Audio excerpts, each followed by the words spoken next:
Pagod ka na bang mag-aksaya ng oras sa pagbili ng mga orders na halo-halo ang mga produkto? Tipin mo mga marurupok na bote ng salamin na nakahalo sa mabibigat na kahon, isang maling galaw lang pwedeng masira o maantala ang delivery. Ngayon, madali mo na itong maaayos gamit ang bagong rule group features ng Big Seller. Automatic kong inaayos nito ang mga orders ayon sa particular na kondisyon, tulad ng SKU, timbang ng produkto o kategorya, para mas mabilis at mas eksakto ang pick-up at pag-pack sa warehouse mo. Narito kung paano gumana.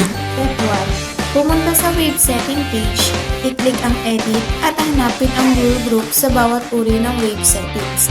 Makikita mo dito ang mga wave types na pwedeng gamitin ng function na ito. Step 2. Gumawa ng sarili mong rule group. Maaari kang magtakda ng pangapatakaran based sa iba't ibang kondisyon gaya ng SKU, uri ng produkto, kategorya, o timbang ng order. Halimbawa, pwede kang gumawa ng rule group para sa mga marurupok na skincare bottles at isa para sa mabibigat na home appliances. Maaari kang pumili ng merchant SKU category o magtakda ng particular na merchant SKU.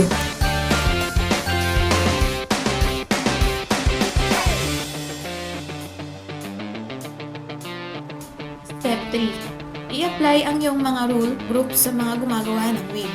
Kapag na-configure mo na ang mga patakaran, automatic kong pagsasanghi ng system ang mga produkto na tumutuma sa iyong mga kondisyon. Makikita mo rin ang rule name